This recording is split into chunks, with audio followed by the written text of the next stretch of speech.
नमस्कार दोस्तों। डेट है आज की 14 अगस्त 2021 और स्वागत है आपका एडिटोरियल डिस्कशन में। तीन इश्यूज आज हम डिस्कस करेंगे, तीनों के तीनों द हिंदू के।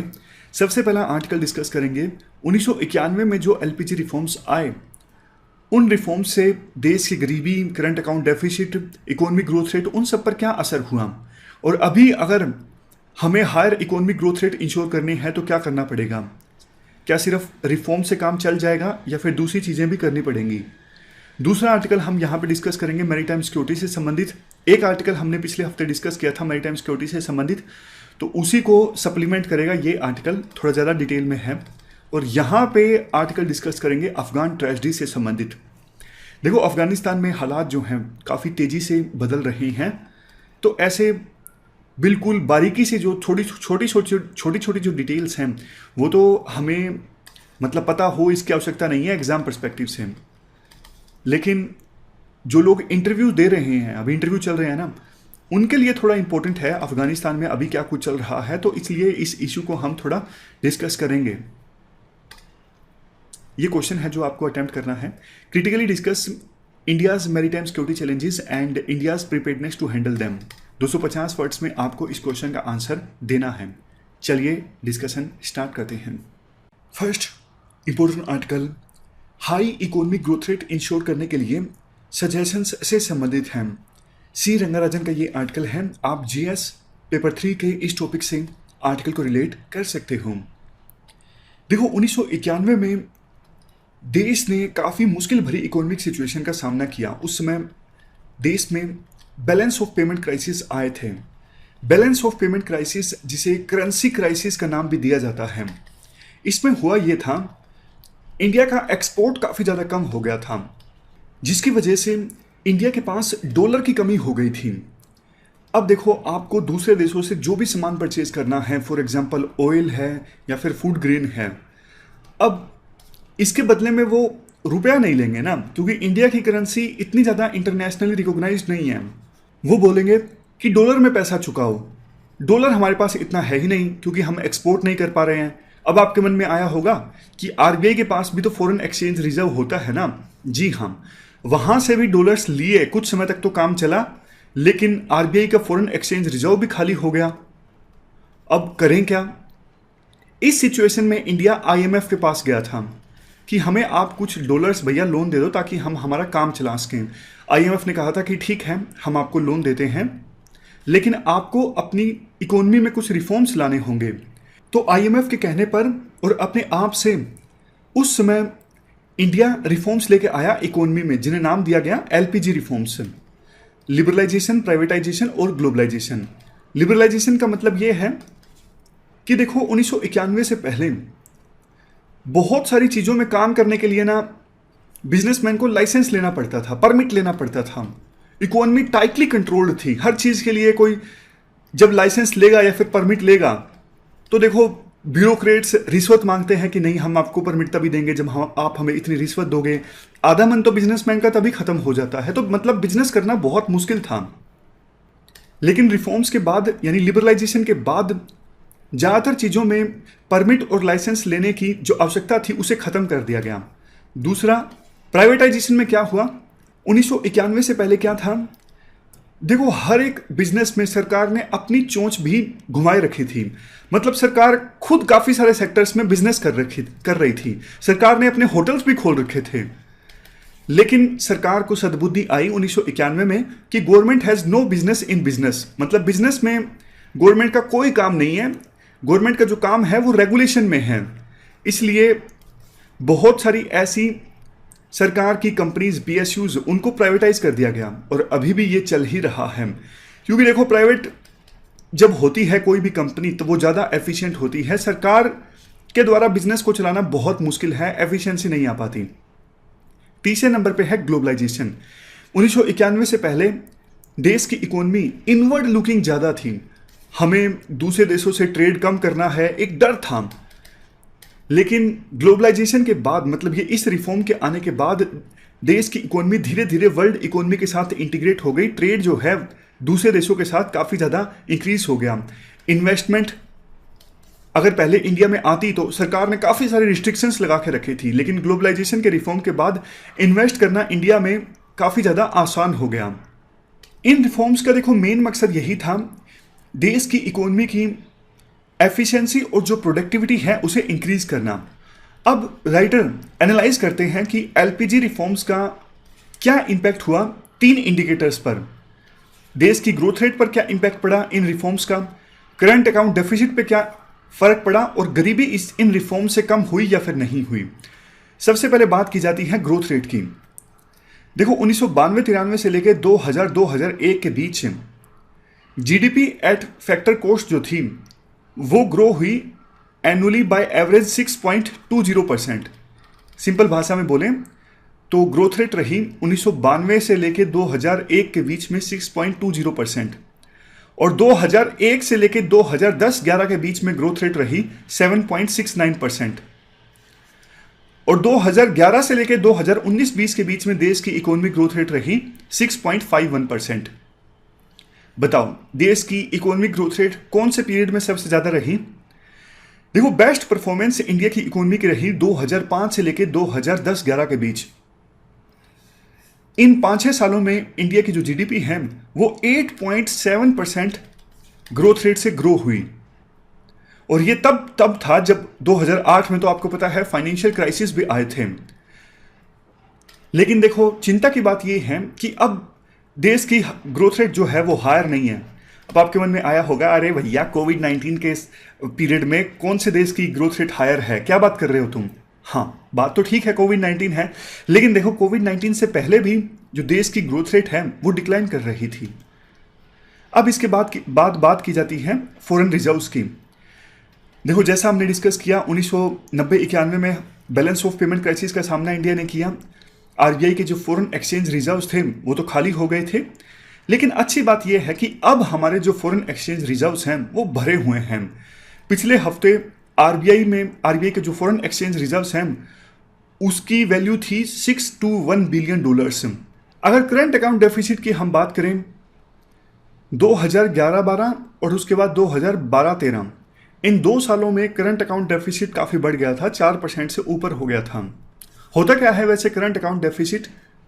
देखो जितनी वैल्यू का आपने एक्सपोर्ट किया गुड्स या फिर सर्विसेज, और जितनी वैल्यू का आपने इंपोर्ट किया, दोनों के बीच में जो गैप है, डेफिसिट का मतलब ये है कि जितनी वैल्यू के गुड्स एंड सर्विसेज आपने एक्सपोर्ट किए वो कम है एज कंपेरिजन टू जितनी वैल्यू के आपने इंपोर्ट किए।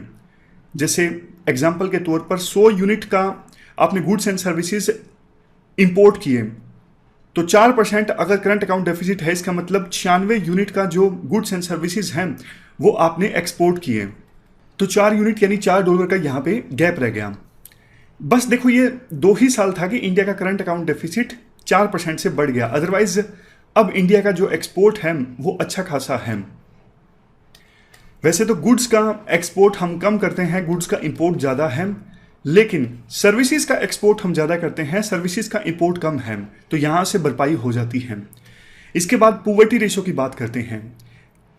भाई इस एलपीजी रिफॉर्म से गरीबी पर क्या असर पड़ा? देखो वैसे तो इसी पर विवाद पैदा हो जाता है कि कौन सी कमेटी की रिपोर्ट को कंसिडर करके ये एनालाइज किया जाए।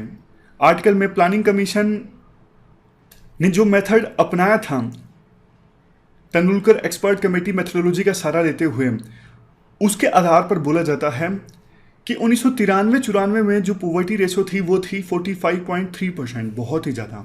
2004-05 में घटके हो गई 37.2%, और 2011-12 में ये घटके हो गई 21.9%। 2004-05 से लेकर 2011-12 के बीच जब देखो देश की ग्रोथ रेट सबसे ज़्यादा हाई थी, हमने डिस्कस किया ना, इस पीरियड में देश की ग्रोथ रेट थी 8.7%। इस पीरियड में हर एक साल देश की जो गरीबी है वो कम हुई बाय 2.18%। मतलब हायर इकोनॉमिक ग्रोथ रेट का देश को फायदा हुआ, गरीबी भी कम हुई हर साल बाय 2.18%। और 2011-12 के बाद भी गरीबी देश में कम होती रही। काफ़ी सारी स्कीम्स सरकारों ने लॉन्च की, जैसे MNREGA scheme, extended food security scheme यानी नेशनल फूड सिक्योरिटी एक्ट आया, तो गरीबी देश में कम होती रही। बट देखो कोविड-19 की महामारी के दौरान ग्रोथ रेट पॉजिटिव के बजाय नेगेटिव हो गई, तो काफ़ी सारे रिपोर्ट्स ऐसी आए कि अब देश में गरीबी कम होने के बजाय बढ़ी है कोविड-19 की महामारी की वजह से। तो आवश्यकता ये है कि हायर इकोनॉमिक ग्रोथ रेट सुनिश्चित की जाए। राइटर कहते हैं, देखो हायर इकोनॉमिक ग्रोथ रेट सुनिश्चित करने के लिए रिफॉर्म्स की तो आवश्यकता है ही, लेकिन रिफॉर्म्स के अलावा कुछ दूसरी चीज़ों की भी आवश्यकता है। यही तो टाइटल भी है ना, आर्टिकल का टाइटल देखिए, growth needs steps beyond reforms. मतलब हायर इकोनॉमिक ग्रोथ रेट सुनिश्चित करने के लिए रिफॉर्म्स के अलावा भी दूसरी चीज़ों की आवश्यकता है। अब मेन पॉइंट पे राइटर आते हैं। राइटर कहते हैं, देखो ग्रोथ कैसी होगी इस बात पे भी डिपेंड करता है कि इन्वेस्टमेंट कैसी है। अगर देश में इन्वेस्टमेंट ज़्यादा आ रही है तो ज़्यादा इकोनॉमिक ग्रोथ रेट होगी। इसलिए तो सरकार बहुत कुछ करती है इन्वेस्टमेंट को अट्रैक्ट करने के लिए।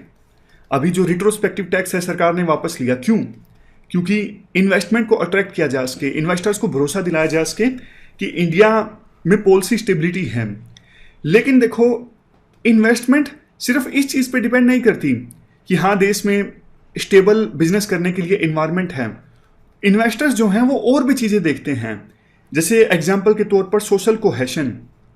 मान लीजिए क्राइम किसी देश में ज़्यादा है, विभिन्न कम्युनिटीज़ आपस में लड़ रही हैं, तो इन्वेस्टर्स ऐसे देश में इन्वेस्ट करना पसंद नहीं करेंगे। उन्हें लगेगा कि ये देश तो कभी भी मतलब प्रेशर कुकर की तरह है, कभी भी फट सकता है, कभी भी कम्युनिटीज़ के बीच में आपस में लड़ाई हो जाए, दंगे हो जाए, कुछ भी हो जाए। तो राइटर ये बोलते हैं सोशल कोहेशन पे भी सरकार को ध्यान देना चाहिए। अब लास्ट में 3 सजेशंस दिए जाते हैं। पहला सजेशन देखो ये दिया जाता है, रिफॉर्म जो हैं वो तो देखो इंक्रीमेंटल होते हैं, धीरे धीरे रिफॉर्म्स आते जाने चाहिए। सरकार को रिफॉर्म्स लाने का प्रयास जो है लगातार करते रहना चाहिए और हमें सेम डायरेक्शन में मूव करना चाहिए। पिछले 30 सालों में जो जिस डायरेक्शन में हम मूव कर रहे हैं उन्हीं डायरेक्शन में हमें मूव करते रहना चाहिए, ये राइटर बोलते हैं। पॉलिसी मेकर्स को उन सेक्टर्स को आइडेंटिफाई करना चाहिए जहाँ पे रिफॉर्म्स की आवश्यकता है, जहाँ पे परफॉर्मेंस एफिशिएंसी को इम्प्रूव किया जा सकता है। तो राइटर कहते हैं financial sector, power sector, governance sector ऐसे सेक्टर्स हैं जहाँ पे फर्दर रिफॉर्म्स लाए जा सकते हैं। इसके लिए सेंटर और स्टेट्स को इस प्रयास में जॉइंटली मिल के काम करना होगा। दूसरा सजेशन, सोशल सेक्टर्स पे ध्यान देने की आवश्यकता है, जैसे हेल्थ, एजुकेशन। और जब हम इन सेक्टर्स में एक्सपेंशन की बात करते हैं, सिर्फ हम क्वांटिटी की बात नहीं करते कि हाँ ज़्यादा हॉस्पिटल्स बना दिए, ज़्यादा स्कूल्स बना दिए। क्वालिटी स्कूल्स होने चाहिए जहाँ पे क्वालिटी एजुकेशन मिले, और हॉस्पिटल्स क्वालिटी वाले होने चाहिए। ऐसा नहीं कि नाम के हॉस्पिटल बना दिए। तो ये दूसरा सजेशन है। तीसरा सजेशन नहीं है, 2 ही सजेशन है। कंक्लूजन में राइटर के द्वारा ये कहा जाता है, देखो ग्रोथ रेट भी इंडिया की आज नहीं तो कल तो बढ़ ही जाएगी, बट एक चीज़ सरकार जो है वो ख्याल रखे कि गरीब लोग या फिर डिप्राइव्ड जो सेक्शंस हैं उन तक हायर इकोनॉमिक ग्रोथ रेट का फायदा जरूर पहुंचे। मतलब इक्विटी पे भी सरकार को ध्यान देने की आवश्यकता है। ग्रोथ और इक्विटी दोनों साथ साथ चलने चाहिए। ऐसे नहीं कि ग्रोथ रेट अगर बढ़ी तो उसका फायदा सिर्फ अमीर लोगों को हुआ। तो ये हमने पूरा आर्टिकल डिस्कस किया। चलते हैं आगे। इसके बाद नेक्स्ट आर्टिकल मैरीटाइम सिक्योरिटी से संबंधित है। आप जीएस पेपर 3 के इस टॉपिक से आर्टिकल को रिलेट कर सकते हो। सुजन आर चिनोई के द्वारा ये आर्टिकल लिखा गया है। देखो इंडिया के पास इस महीने के लिए सिक्योरिटी काउंसिल की प्रेसिडेंसी है और प्रधानमंत्री मोदी ने मैरीटाइम सिक्योरिटी से संबंधित एक डिबेट को चेयर किया था। ये पहली बार था कि भारत के किसी प्रधानमंत्री ने सिक्योरिटी काउंसिल में किसी डिबेट को चेयर किया हो। तो डिबेट किस इशू पर थी? डिबेट का नाम था enhancing maritime security, A case for international cooperation. देखो प्रधानमंत्री मोदी ने अपनी स्पीच में कहा कि जो ओशंस हैं वो मानव सभ्यता की कॉमन हेरिटेज है, कॉमन विरासत है, और अर्थ के फ्यूचर के लिए ओशंस एक बहुत ही इंपॉर्टेंट लाइफलाइन है। इसलिए ग्लोबल कम्युनिटी को अर्ज करते हुए प्रधानमंत्री मोदी ने ये कहा, एक कॉमन फ्रेमवर्क होना चाहिए कंटेम्प्रेरी चैलेंजेस से निपटने के लिए, जैसे जो मैरीटाइम डिस्प्यूट है, नेचुरल डिजास्टर्स हैं, इन सब से निपटने के लिए सभी देश मिलकर एक कॉमन फ्रेमवर्क बनाएं। प्रधानमंत्री ने जो विजन रखा मैरीटाइम सिक्योरिटी से संबंधित, उस विजन में देखो इंडिया के कल्चर की, इंडिया के हिस्ट्री की और इंडिया के ज्योग्राफी की झलक देखने को मिलती है। जैसे देखो मैरीटाइम ट्रेडिशन की बात पहले की जाती है।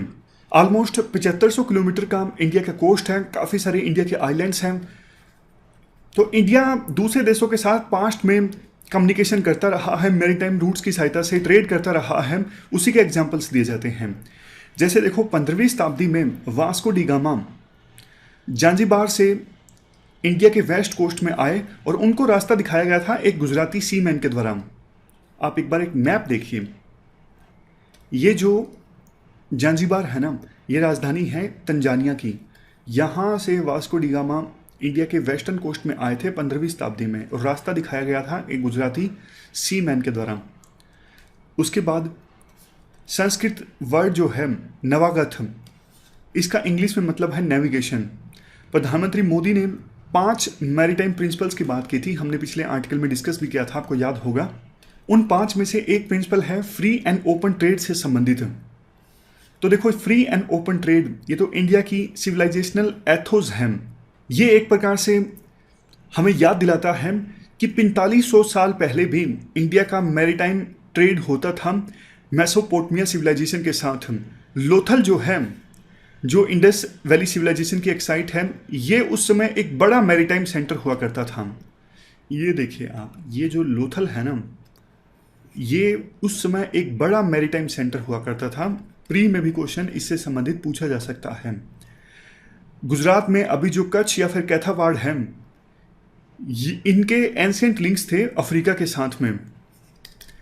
1760 से लेकर 1778 के बीच में उस समय कच्छ में रूल किया करते थे राव गोडजी सेकंड। तो इनके रूल में एक लोकल शिप जो कि यहीं पर बनाया गया था और उसे लोकल क्रू के द्वारा उसे ले जाया गया इंग्लैंड। इवन देखो बुद्धिज्म, हिंदुइज्म ये स्प्रेड हुए साउथ ईस्ट एशिया में। कहाँ से? इंडिया से मैरीटाइम रूट के थ्रू। और इस्लाम भी इंडिया से स्प्रेड हुआ मैरीटाइम रूट के थ्रू साउथ ईस्ट एशिया में। प्रधानमंत्री मोदी ने अपनी स्पीच में सागर का भी जिक्र किया। सागर एक इनिशिएटिव है, 2015 में लॉन्च किया गया था, security and growth for all in the region. प्रधानमंत्री मोदी ने इंटरनेशनल कम्युनिटी से आह्वान किया कि मैरीटाइम सिक्योरिटी सुनिश्चित करने के लिए एक कोऑपरेटिव और इंक्लूसिव फ्रेमवर्क बनाया जाए, ताकि जो ट्रेड और कॉमर्स है हाई सीज से, हाई सीज मतलब वो सीज जो किसी की टेरिटोरियल बाउंड्री में नहीं आता है, पूरे वर्ल्ड एक्सेस कर सकती है उन वाटर्स को। पूरा वर्ल्ड जो है उन इंटरनेशनल वाटर्स को यूज कर सकती है। उस सी को कहा जाता है हाई सी या फिर इंटरनेशनल वाटर। तो 90% जो ग्लोबल ट्रेड होता है वो देखो हाई सीज के थ्रू होता है। मैरीटाइम रूट से जब देखो ट्रांसपोर्ट होता है तो ये सबसे सस्ता है। आप हवाई जहाज से सामान एक स्थान से दूसरे स्थान पर लेके जाओगे, बहुत महंगा पड़ता है, ज़्यादा सामान आप ले जा भी नहीं सकते। लेकिन शिप से ट्रेड होता है, एक ही समय में बहुत ज़्यादा सामान आप ले जा सकते हो, सस्ता पड़ता है।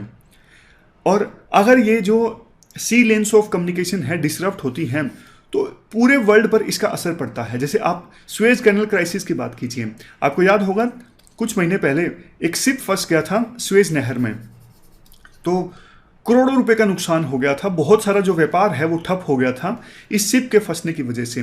तभी तो देखो 1956 में जब इजिप्ट ने सुएज कैनल को नेशनलाइज किया तो यूके और दूसरे देशों ने अपनी मिलिट्री उतार दी थी इजिप्ट को ऐसा करने से रोकने के लिए, क्योंकि इस नहर की जो सिग्निफिकेंस है वो काफ़ी ज़्यादा है। और बात सिर्फ इसकी नहीं है, मतलब सुएज कैनल की नहीं है, और चोक पॉइंट्स मान लीजिए जैसे मलक्का स्ट्रेट है, मलक्का स्ट्रेट्स को अगर चोप कर दिया जाए तो कितना ट्रेड रुक जाएगा। तो इसलिए ये जो सी लेन्स ऑफ कम्युनिकेशन है ना, ये फ्री होनी चाहिए, तभी वर्ल्ड में लगातार जो प्रोस्पेरिटी आ रही है वो आती रहेगी। एक वर्ड है मेयर लिबरम, इसका मतलब होता है ओपन सी। जो क्रिटिकल सप्लाई चेन्स हैं वो देखो ओपन सीज पे डिपेंड करती हैं। और ये मेयर क्लोजम वर्ड यानी क्लोज्ड सी वर्ड जो है ये नियो कॉलोनियल कंसेप्ट है। जैसे इशारा चाइना की तरफ है, चाइना क्या करता है, साउथ चाइना सी में बोलता है ये हमारा वाटर है, यहाँ पे आप अपना शिप नहीं ले जा सकते। तो इससे ना सिर्फ उन देशों की इकोनॉमी पे असर पड़ता है जो अपना शिप्स वो वहाँ से नहीं ले जा सकते, बल्कि डायरेक्टली इनडायरेक्टली ग्लोबल इकोनॉमी पर भी इसका असर देखने को मिलता है। प्रधानमंत्री मोदी ने अपनी स्पीच में ये कहा कि जो मैरीटाइम डिस्प्यूट्स हैं विभिन्न देशों के बीच में, इंटरनेशनल लॉ के आधार पर उन डिस्प्यूट्स का समाधान होना चाहिए। इंडिया ने देखो पास्ट में एग्जाम्पल भी पेश किया है। बांग्लादेश और इंडिया के बीच में मैरीटाइम डिस्प्यूट था। 2014 में परमानेंट कोर्ट ऑफ आर्बिट्रेशन का फैसला आया। फैसला इंडिया के अगेंस्ट था, लेकिन इंडिया ने फिर भी उस फैसले को मान लिया। इंडिया ने कोई आनाकानी नहीं की। और देखो, जब इसी परमानेंट कोर्ट ऑफ आर्बिट्रेशन का फैसला फिलीपींस और चाइना के डिस्प्यूट में, मैरीटाइम डिस्प्यूट में चाइना के अगेंस्ट आया, चाइना ने साफ साफ 2016 में इस फैसले को मानने से इनकार कर दिया। बोला नहीं नहीं भैया, हम ऐसी किसी कोर्ट को नहीं मानते। आज देखो, ग्लोबल कम्युनिटी को नेचुरल डिजास्टर से खतरा है, जैसे सुनामी लहरें, और काफ़ी सारे नॉन स्टेट एक्टर्स से भी खतरा है, जैसे पायरेसी। तो ग्लोबल कम्युनिटी को एक साथ मिलकर काम करना चाहिए दोनों तरह की थ्रेट से निपटने के लिए। और इंडिया तो देखो, अपने आसपास के रीजन में जब भी कोई इस प्रकार की डिजास्टर आई है तो इंडिया ने फर्स्ट रिस्पॉन्डर का काम किया है। सुनामी लहरें आई थी 2004 में, तो इंडिया ने फर्स्ट रिस्पॉन्डर के तौर पर रिलीफ प्रोवाइड करने का काम किया। और अगस्त 2020 में मॉरिशस के पास एक बड़ा ऑयल स्पिल हुआ था, तेल गिर गया था समुद्र में, तो इंडिया ने 30 टन का रिलीफ मटेरियल भेजा मॉरिशस में, मॉरिशस को राहत पहुंचाने के लिए। तो इंडिया का इतिहास रहा है फर्स्ट रिस्पॉन्डर का। तो उसी प्रकार से बाकी देशों को भी मिलकर काम करना चाहिए इन थ्रेट से निपटने के लिए। इसके बाद लास्ट में बोला जाता है, इंडिया के कोस्ट गार्ड की ऑपरेशनल रीच कैपेबिलिटी जो है, चाहे वो इन्वायरमेंट हैजार्ड हो या फिर पायरेसी से निपटने की, वो काफ़ी ज़्यादा इंक्रीज हुई है। और 5 अगस्त को इंडियन कोस्ट गार्ड के जो डीजी हैं, उन्हें regional cooperation agreement on combating piracy and armed robbery against ships in Asia information sharing centre Singapore में एग्जीक्यूटिव डायरेक्टर के तौर पर सिलेक्ट कर लिया गया। तो ये इंडिया के कंट्रीब्यूशन का इंडोर्समेंट है, मतलब एविडेंस है कि इंडिया ने काफ़ी कुछ कंट्रीब्यूट किया है मैरीटाइम सिक्योरिटी को इंश्योर करने में। काफ़ी सारे देशों के साथ ने इंडिया ने वाइड शिपिंग एग्रीमेंट साइन किए हैं। वाइड शिपिंग एग्रीमेंट्स में कॉमर्शियल शिप्स की मूवमेंट संबंधित इंफॉर्मेशन आपस में शेयर की जाती है। गुरुग्राम में एक बहुत ही important information fusion centre Indian ocean region है। तो इस सेंटर में जापान, फ्रांस, ऑस्ट्रेलिया, यूके के, यूएस के काफ़ी सारे ऑफिसर्स हैं। इंडिया की जो नेवी है, फ्रेंडली कंट्रीज के ऑफिसर्स को, जवानों को ट्रेनिंग भी देती है काफ़ी। लास्ट में इन्वायरमेंटल कंसर्न्स हैं। देखो, मैरीटाइम इन्वायरमेंट को, रिसोर्सेज को प्रिजर्व भी करने की आवश्यकता है। प्लास्टिक वेस्ट का इस्तेमाल जो काफ़ी ज़्यादा होता है, इसकी वजह से मैरीटाइम जो एनिमल्स हैं, समुद्र में एनिमल्स रहते हैं, मछलियाँ रहती हैं, उनको बहुत नुकसान पहुँचता है। फूड चेन्स में ये प्लास्टिक एंटर कर जाता है। और सबसे लास्ट में बात डेवलपमेंट एंड कनेक्टिविटी पर। चाइना का जो बेल्ट एंड रोड इनिशिएटिव है, उसकी वजह से काफ़ी सारे रीजन्स में टेंशन्स क्रिएट हुई हैं। तो ऐसे देश जिनको कोई हेल्प नहीं मिल पाती इंफ्रास्ट्रक्चर डेवलप करने के लिए, उन्हें मजबूरी में BRI पर रिलाई करना पड़ता है। वहाँ पे इंफ्रास्ट्रक्चर डेवलप करने के लिए US, जापान, ऑस्ट्रेलिया, इन देशों का एक इनिशिएटिव है ब्लू डॉट नेटवर्क। इस जैसे और भी इनिशिएटिव BRI के विकल्प के तौर पे काम कर सकते हैं। ये बात राइटर बोल रहे हैं, ये प्रधानमंत्री मोदी ने ये बात सीधा सीधा अपनी स्पीच में नहीं बोली थी। तो ये हमने पूरा आर्टिकल डिस्कस किया मैरीटाइम सिक्योरिटी से संबंधित। चलते हैं आगे। लास्ट जो आर्टिकल है वो अफगान ट्रेजेडी से संबंधित है। आप GS पेपर 2 के इस टॉपिक से आर्टिकल को रिलेट कर सकते हो। देखो, जो अफगानिस्तान की दूसरी और तीसरे नंबर की सबसे बड़ी सिटीज़ हैं, कंधार और हेरात, अब इन पर तालिबान का कब्जा हो चुका है। गजनी जो सिटी है वो भी तालिबान ने कैप्चर कर ली है। तो अब 8 दिनों के अंदर अंदर 17 प्रोविंशियल कैपिटल्स पर तालिबान ने कब्जा कर लिया है। तालिबान की जो नीति है वो कैरेट एंड स्टिक की है, मतलब कि बहुत बार तालिबान के द्वारा सरेंडर डील्स ऑफर की जाती हैं। जैसे सिटी है, सिटी के अंदर बहुत सारे लोग हैं, उस प्रोविंस के गवर्नर हैं, पुलिस चीफ हैं, जो अफगानिस्तान की डिफेंस टीम है उनके लोग हैं। तो उनकी लीडरशिप को तालिबान के द्वारा एक डील ऑफर की जाती है कि आप सरेंडर कर दो, हम आपको सेफ पैसेज दे देंगे, आपको जाने देंगे, कुछ नहीं बोलेंगे। तो बहुत सारी सिटीज़ तो देखो तालिबान ने सीधा सीधा कैप्चर कर ली बिना एक गोली चले। अफगानिस्तान की सत्ता पर तालिबान का कब्जा हो सकता है, ये संभावना तो देखो हमेशा से थी। संभावना क्या, ऑलमोस्ट पता ही था कि कोलैप्स कर जाएंगे अफगान फोर्सेस। लेकिन ये सब इतना जल्दी होगा ये कम लोगों ने सोचा था। 8 दिनों के अंदर अंदर 17 कैपिटल्स पे उन्होंने कब्जा कर लिया। एकदम से हालात इतने ख़राब हो गए, यूएस और यूके ने कहा कि हम हमारी कुछ ट्रूप्स को भेज रहे हैं अफगानिस्तान में, जो स्टाफ है यूएस यूके का, उन्हें अफगानिस्तान से इवैक्यूएट करने के लिए। काफ़ी समय से नेगोशिएशंस चल रही थी, लेकिन कभी भी देखो यूएस से तालिबान से कंसेशंस एक्सट्रैक्ट कर ही नहीं पाया। यूएसए ने सिर्फ अपने हितों की बात की कि आप यूएस के खिलाफ अपनी धरती को इस्तेमाल नहीं होने दोगे, यूएसए के फोर्सेस को आप नुकसान नहीं पहुंचाओगे। बस तालिबान ने इन चीज़ों का ख्याल रखा, अदरवाइज तो कुछ नहीं। मतलब पीस में यकीन ही नहीं है तालिबान का, वो सीधा सीधा पूरे अफगानिस्तान पे कब्जा करना चाहता है। अभी देखो अफगान टीम ने ये बोला, जो अफगान सरकार की नेगोशिएशन टीम है उन्होंने बोला तालिबान को कि हम आपको सत्ता में भागीदारी देने के लिए तैयार हैं, लेकिन तालिबान ने इनकार कर दिया। अब मानेंगे भी क्यों, मतलब वो ऑलमोस्ट पूरे अफगानिस्तान पे कब्जा कर चुके हैं, थोड़ा ही एरिया बाकी है, काबुल के गेट पे पहुंच चुके हैं वो, तो वो सरिया लागू करना चाहते हैं। इवन तालिबान के जो सुप्रीम लीडर हैं हिबातुल्लाह, इन्होंने अपने ईद मैसेज में बोला था कि पूरे अफगानिस्तान में अब प्योर इस्लामिक सिस्टम आने वाला है। अब सिस्टम कैसा है, काफ़ी सारे इंटरव्यूज़ अगर आपने देखे हों तो ये तालिबान के लोग बोलते हैं कि वही चीज़ें जैसे महिलाओं को अकेला घर से बाहर नहीं निकलना, और पूरा का पूरा बुर्का होना चाहिए, कोई पर्सन चोरी करता है तो उसके हाथ काट दिए जाएं, यही चीज़ें मतलब खुलेआम वो इंटरव्यूज़ में बोल रहे हैं कि चोरी की सज़ा ये है कि हाथ काट दिए जाएं। मेन बात देखो ये है, 2001 से लेकर 2021 के बीच इन अफ़गान लोगों ने प्रोग्रेस और फ्रीडम का जो स्वाद चखा था, अब फिर से जो ख़राब दिन है, रिलीजियस टोटलिटेरियनिज्म, रिलीजियस बार्बरिज्म, वो दिन फिर से वापस आने वाले हैं, और धर्म के नाम पे बहुत सारी जो एट्रोसिटीज़ हैं वो होने वाली हैं अफ़गान लोगों के ऊपर, और जिसके लिए कुछ हद तक तो देखो यूएस से भी रिस्पॉन्सिबल हैं। देखो 2010 के आसपास जब ये पीस एग्रीमेंट होता ना तो शायद तालिबान मान भी जाता, लेकिन ऐसे हालातों में पीस एग्रीमेंट किया गया जब तालिबान मजबूत था। अब जब देखो कोई मजबूत होता है तो फिर वो अपनी बात मनवाता है ना एग्रीमेंट में। ये यूएसए ने सबसे बड़ी गलती की। दूसरा, यूएसए अब एकदम से छोड़ के जा रहा है। इतना बड़ा जो बगराम एयरबेस था वो यूएसए छोड़ के गया, अफगानिस्तान की लीडरशिप को बता के भी नहीं गया कि हम जा रहे हैं। तो इतना जल्दबाजी में जब यूएसए जाएगा तो कॉन्फिडेंस तो कम हो जाएगा ना अफगान फोर्सेस का। देखो किसी भी युद्ध में सबसे बड़ी चीज़ होती है मोराल, ट्रूप्स का मोराल। तभी तो लीडर्स बहुत कोशिश करते हैं कि ट्रूप्स का मोराल हाई रखने के लिए, लेकिन अफगान फोर्सेस का जो मोराल है ना वो बहुत डाउन है। अब एक तरफ देखो अफगान फोर्सेस हैं, अब बोला ये जाता है, पता नहीं कितनी सच्चाई है, कि काफ़ी समय से उनको वेजेस नहीं मिले, फूड की भी दिक्कत है, हथियार तो पूरे मिले हैं, तो उनको कोई बहुत बड़ा मोटिवेशन नहीं है लड़ने के लिए। और जबकि दूसरी तरफ तालिबान के लोग हैं, अब उनका तो मतलब जो मिलिटेंट्स हैं, टेररिस्ट हैं, उनका तो माइंड वॉश हो चुका है। उनको धर्म के नाम पे बोला जा रहा है कि बोलोगे तो आपको जन्नत नसीब होगी, अगर आप मर भी जाओगे तो। वो हाईली मोटिवेटेड हैं। तो ये डिफरेंस है। वैसे देखो अब तो इंडिया को डायरेक्टली तालिबान से बात करनी ही चाहिए अगर इंडिया के इंटरेस्ट को प्रोटेक्ट करना है।